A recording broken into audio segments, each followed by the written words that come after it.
Seorang wanita tua menemukan tambang emas di dalam gunung. Tetapi polisi membohonginya mengatakan itu bukan. Mengatakan itu hanyalah batu kuning. Karena bentuknya seperti emas jadinya sering membuat orang salah sangka. Wanita tua itu melihat lagi dan seperti asli. Siapa sangka si Dahai langsung memberitahu timnya. Dia membawa orang untuk memeriksa tempat itu. Semua orang pun gugup hingga tak bisa berkata-kata. Ini 99% adalah gunung emas. Mengetahui berita ini semua tim senang bahagia. Mereka berhalusinasi akan segera menjadi orang kaya. Tiba-tiba si wanita tua itu muncul dari belakang. Dahai merasa sedikit canggung. Lalu membalas perkataan si wanita tua. Kalau ini emas terus kenapa? Ini juga bukan milikmu. Wanita tua itu pun marah. Tempat ini adalah tempat anaknya mati.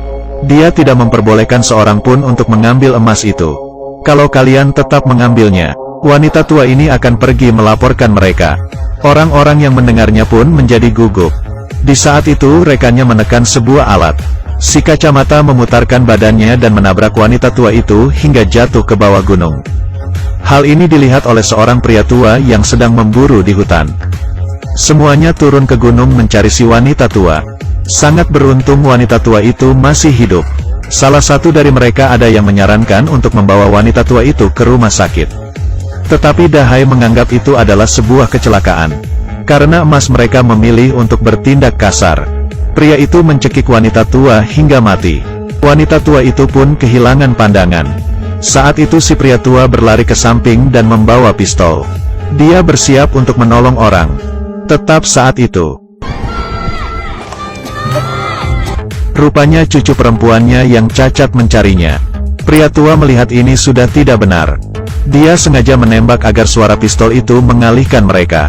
Pria itu pun melangkah dan membawa Xiao Mei pergi.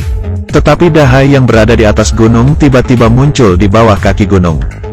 Dan orang-orang lainnya pun ikut berdatangan. Pria tua dan gadis itu dikepung. Dan mereka merebut HP si pria tua itu. Menghadapi mereka ini, si pria tua agak gugup. Tiba-tiba dari atas gunung terdengar suara minta tolong wanita tua. Dahai langsung naik ke atas membawa pistol. Cucu perempuannya membantu untuk menghalanginya. Dia dan si kacamata saling berkelahi. Tiba-tiba terdengar suara tembakan. Ternyata tembakan itu mengenai si kacamata. Si pria tua dengan cepat membawa kabur si gadis. Dia menggunakan keahliannya dalam gunung untuk bersembunyi. Dan memberikan selembar kertas ke si cucu perempuan itu untuk meminta pertolongan di bawah gunung. Dia memutar badan untuk mengalihkan perhatian si musuh. Dia berlari ke dalam rerumputan dan tidak berani mengeluarkan suara.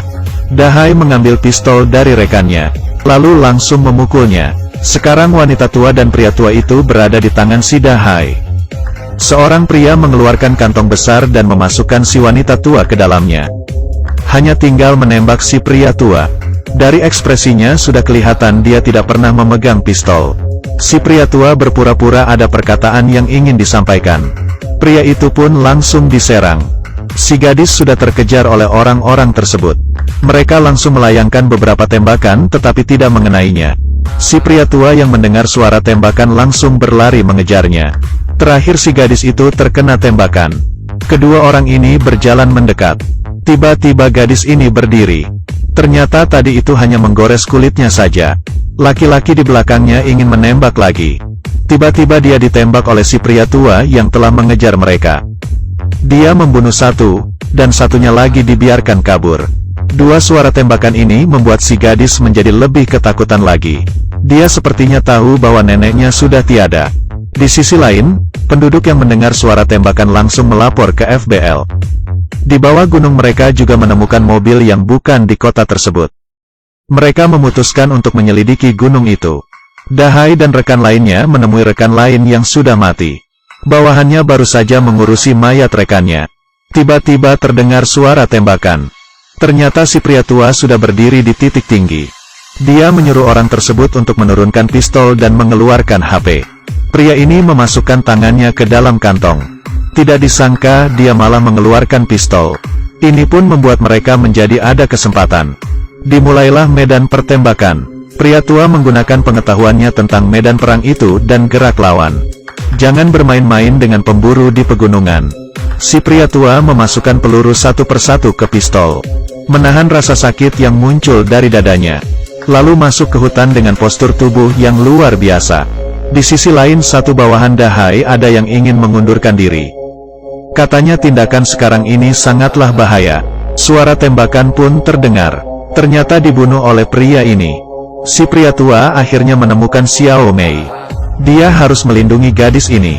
Ternyata beberapa tahun yang lalu dia adalah teman perang ayahnya Xiao Mei. Keduanya mengalami bencana di dalam tambang. Ayah Xiao Mei terbunuh karena menolonginya. Sehingga dia masih bisa hidup. Dalam hatinya merasa dia berutang budi terhadap gadis ini. Hujan di malam hari. Ada suatu cahaya terang dan menandakan orang jahat itu datang. Pria tua menembakkan satu tembakan demi melindungi Xiao Mei. Xiao Mei yang melihat kondisi itu langsung berlari keluar. Membiarkan si Dahai berhadapan satu sama lain. Pria menembak dan tersisa dua orang. Dia meletakkan Xiao Mei di dalam lubang gunung. Di sisi lain anggota FBL terburu-buru masuk ke dalam gunung. Mereka menemukan banyak mayat, tambang emas dan juga wanita tua yang dikubur di tanah. Pria tua yang mendengar suara pergerakan dalam gunung pun keluar dari lubang. Tetapi dia tidak tahu strategi Dahai.